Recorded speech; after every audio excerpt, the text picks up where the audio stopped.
Long down the right side. Pop, touchdown, Washington State. Long three. What a catch by Phillip Bobo. The Palouse is going to pop.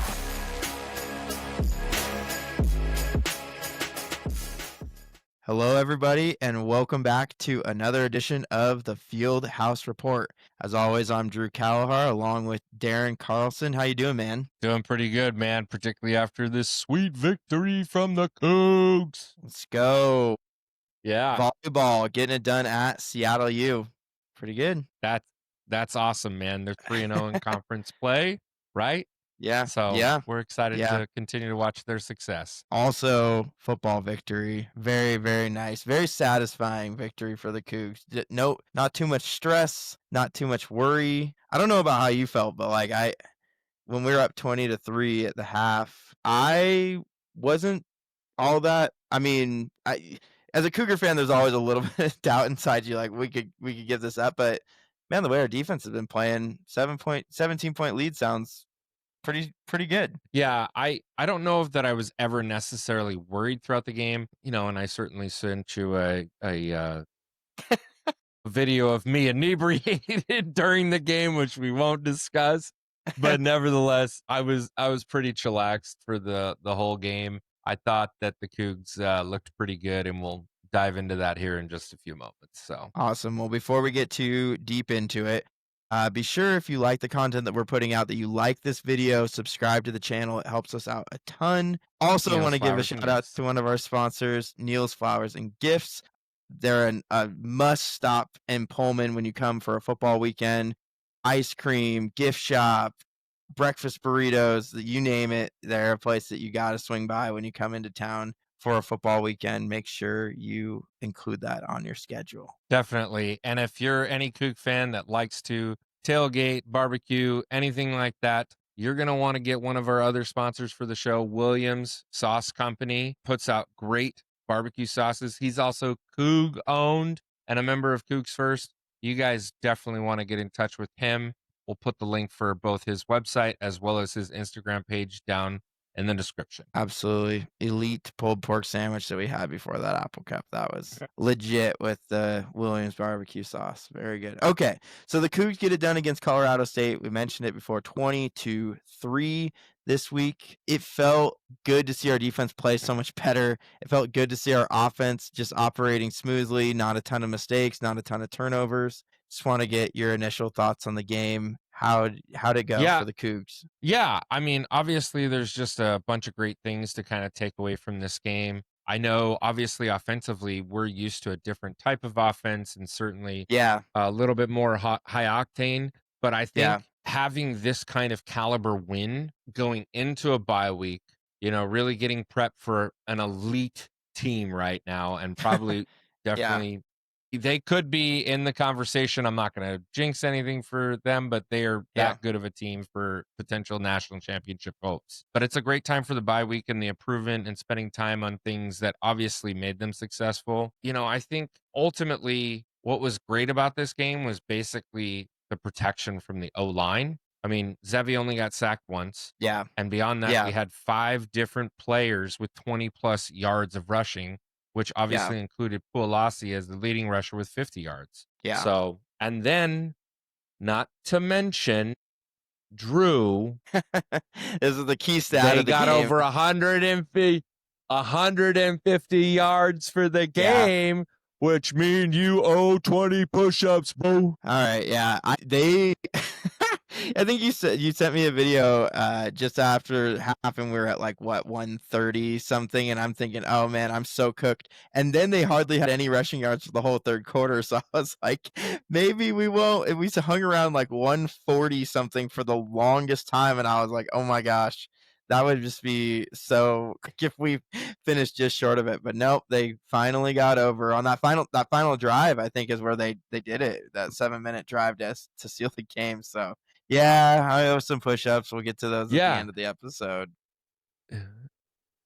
Yeah, definitely. But I think what was great, honestly, is just being able to spread the ball around, right? And being able to have the versatility, because all that does is put the defense in check in those moments. And I think having that balance across 5 different runners at 20 plus yards, I mean, that just Yeah. shows that you have options, and basically you have to scheme for that just as well for the Yeah. opposing defenses.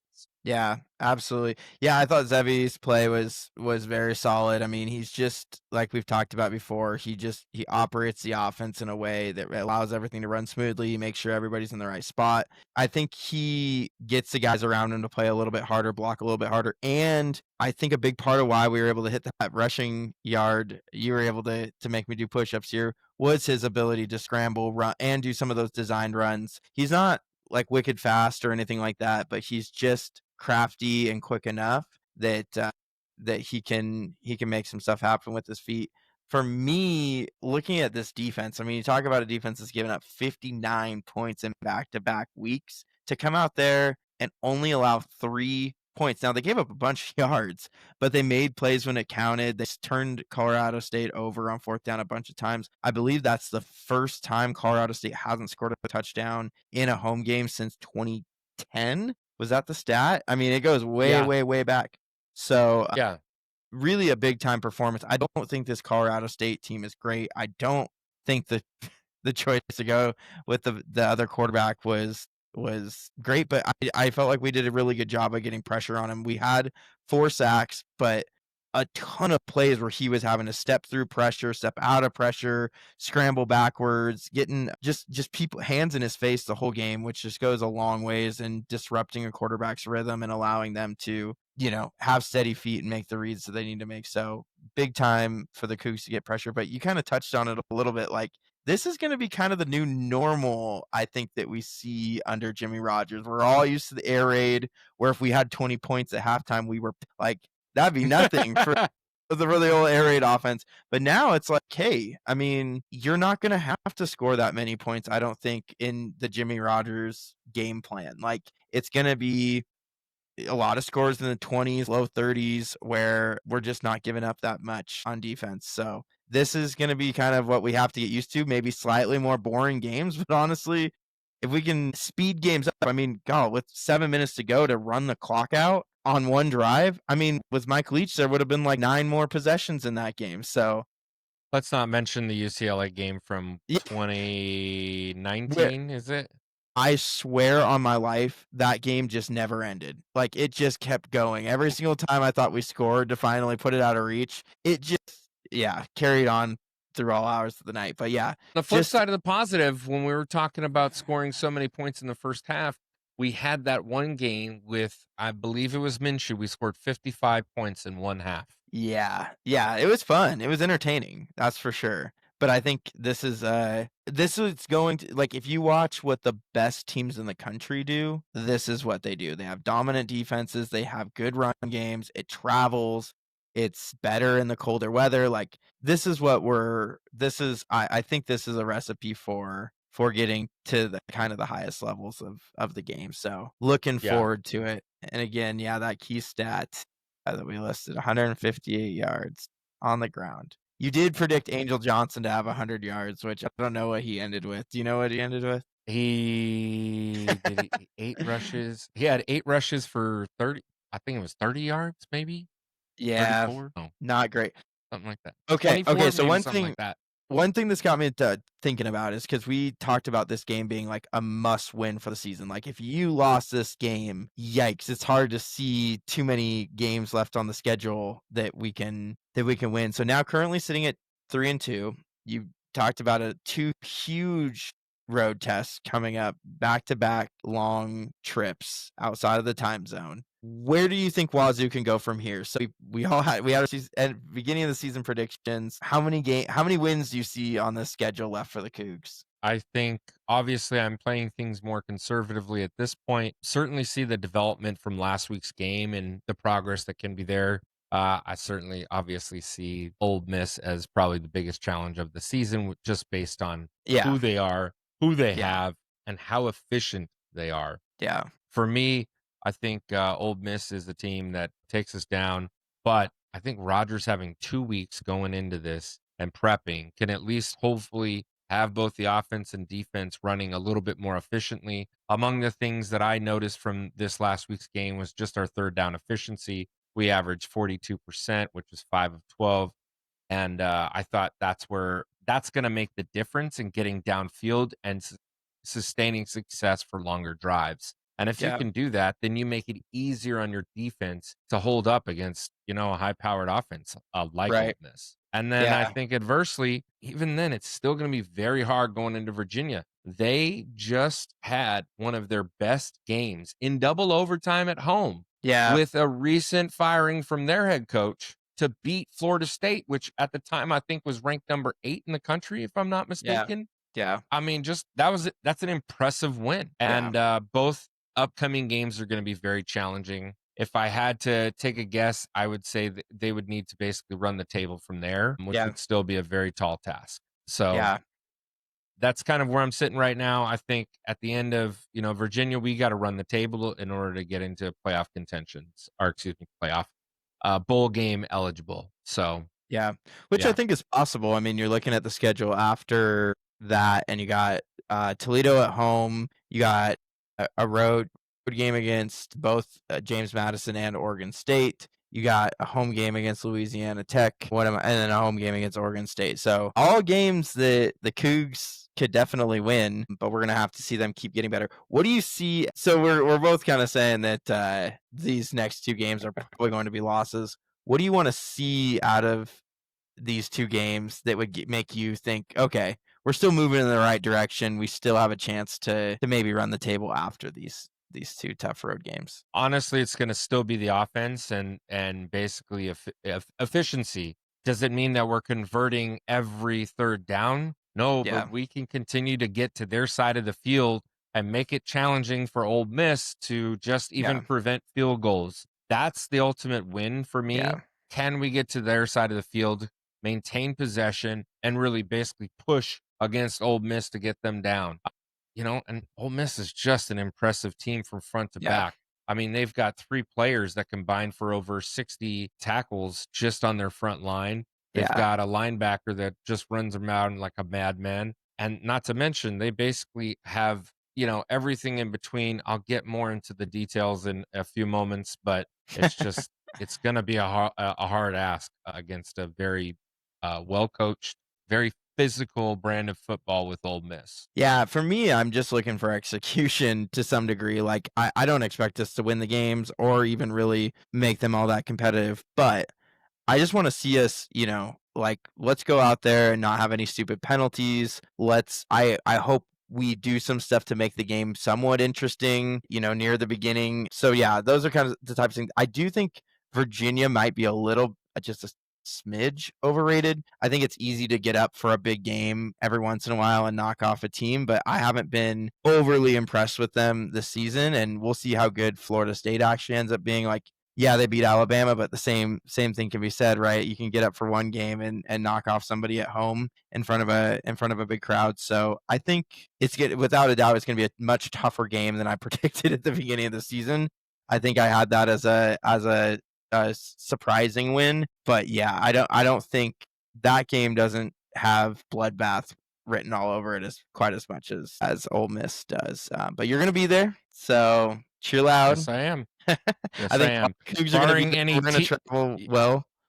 Yeah, so. Barring any TSA travel problems, given the the government shutdown at this point. Yeah. There you go. So barring any of that. Yeah, you should be good. Well, let's move on to our players of the game. We'll soak back in the victory one more time. Aaron, I'll let you start. Yeah, I actually think players of the game is a group. It's going to be the offensive line in this game. I think you can't do that. That's cheating. That's fine. Then I give it. I don't care, bro. I'm totally giving it to them. I'm giving it to the entire offensive line. You guys deserved it. You protected Zevi.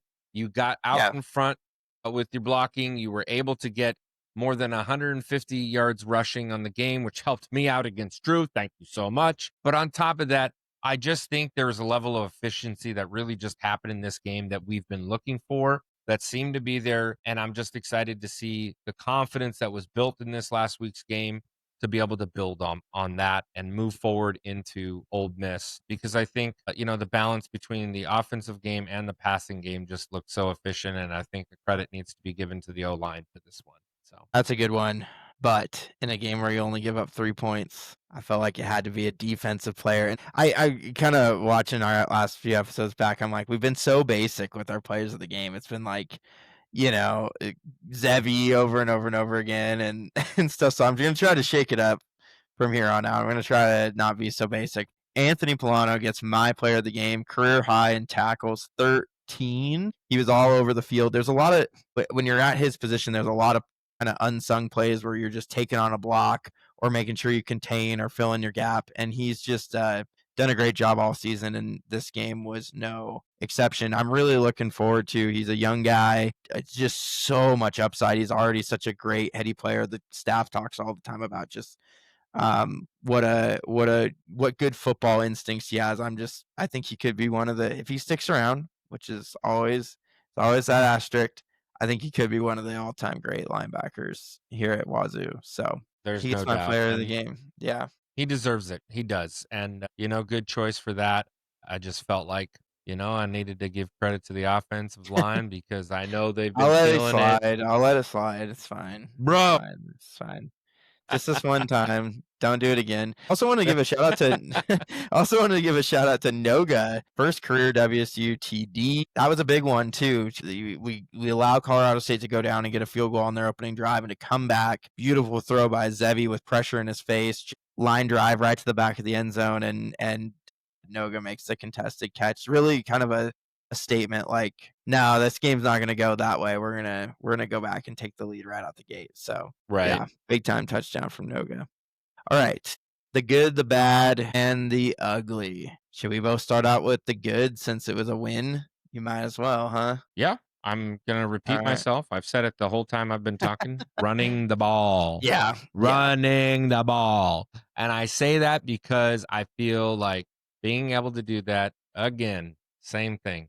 Just being able to run the ball is going to create more balance and creates more effective efficiency across the entire offensive scheme to then really put more pressure on defenses to prepare for every layer of what they need to see, right? Like what the lineups are when they come in and change in between plays. They have to figure stuff out quickly because there's no telling what they can do. So no, I agree. I had run the ball too as my good. I think the thing that I feel like it opens up the best is Zevi's so good when he's on play action rollouts, and he's so good at kind of letting that develop. He gets out there quick, but he's not looking to run right away. He really does a nice job of keeping his eyes downfield, and especially one thing that as a quarterback I'm very impressed with is just his ability to, on a lot of those rollouts, reads 1 and 2 just aren't there, and he actually comes back to that third read that's the crosser kind of behind. He hit Lechner on like a 12-yard gain on a play like that. So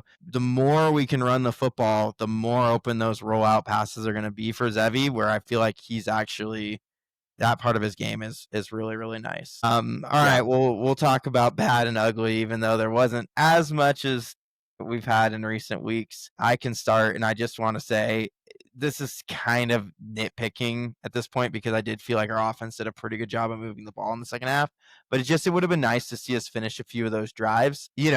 There's a few, I don't know if you felt this way, but there's a few fourth downs that I felt like we probably could have gone for and maybe scored more points, but we were dominating so much on defense that it was like, why mess around with this? Let's just go ahead and punt the football. So I was fine with those decisions, but that probably did impact how many of those second half drives we were able to cap off with points. Yeah, and I would love to just mention, in that thought process that you have is not far off from what Mike Leach used to do, right? Just go for it. Don't worry about it. Put your defense in pressure situations. What's a punter? The UCLA game is the biggest game that I can reference that says maybe field position is a factor here, but I can't believe in a podcast after a win we've mentioned the UCLA 2019 UCLA game twice. We're sick. Our minds are sick, bro.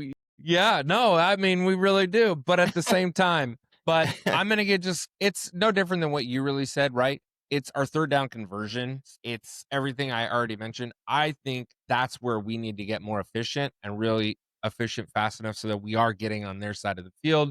We're putting pressure. We're being able to get an opportunity even for 3. Yeah. That's the Yeah. kind of stuff that you need moving into the likes of an Ole Miss and Virginia, playing against SEC and ACC opponents, Big Ten in the future. Those type of opponents, you need to get points at all costs. 3 points are still a factor in it. And I Yeah. think being able to charge on that side of the field is going to make or break how this team continues to improve. And I see a ton of improvement being made just from this last week's game. So, Yeah. No, I completely agree. Completely agree. Okay, so one of my favorite segments that we have on the show that I'm looking forward to talking to you about this week is scores from around college. Oh, wait, we got to do the ugly. We didn't do the we ugly. didn't do the I ugly. skipped ahead. I skipped ahead. I'm looking forward to it too much. All right, ugly. I can go first with the drop passes. It didn't end up totally burning us, but some guys that kind of uncharacteristically dropped passes that I felt like are passes they usually have. So definitely don't want to see that continue. And I do worry a little bit. Like sometimes there's receivers that kind of, when they have a bad game or they drop a few passes, it can kind of bleed into the rest of the season. So hopefully we just kind of are able to flush it and move on. Yeah, as far as that goes, I certainly agree with you. I truly think the ugly though is that Drew bet against the Cougs to rush for under 150 yards. So Dude. throwing that in your face, throwing some dirt on that wound, whatever I got to do, man, to keep the fun here. They barely got there, but they did. They did. A bet's a bet, bro. Let's go. All right. So now we can move on to scores around college football that caught our eye. I'll let you take it first. Yeah, I think certainly that I already previously mentioned, but it was just the Virginia game. I think winning Friday night, you have a team that's coming up. And mind you, this is not like a huge travel from Florida State to Virginia, right? Right. But still being able to come up, take a number 8 team that certainly showed signs of greatness early on and beat them at home and take them to double overtime without your original head coach just shows the resiliency of that team and the capabilities that they have. So that game caught my eye. Not to mention one of the most epic field rushes I've ever seen.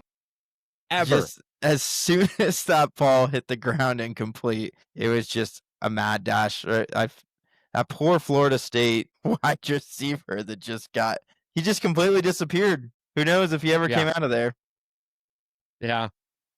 Just disappeared into the madness. Yeah, there's a missing persons report, right? So yeah, might have just gotten stomped right into the grass there. I don't know. It looked pretty chaotic, but those are the types of environments that make college football awesome. Those are the types of games that I really like to watch. For me, and I don't want to rub it in for them, but the Beavs, they dropped to 0-5 on the season. Another heartbreaker. They lose to Houston 27-24 on Friday night in overtime. The Beavs just find a way to lose again. There's a lot of kind of turmoil in the athletic department. There's some bad news on the NIL front with them. Some of their numbers have been released. They're showing that the NIL partner that they're going through is taking 50% ish of everything that's donated to their NIL. So it's just a rough time for the Beavs. A lot of people are calling for coaches and admin.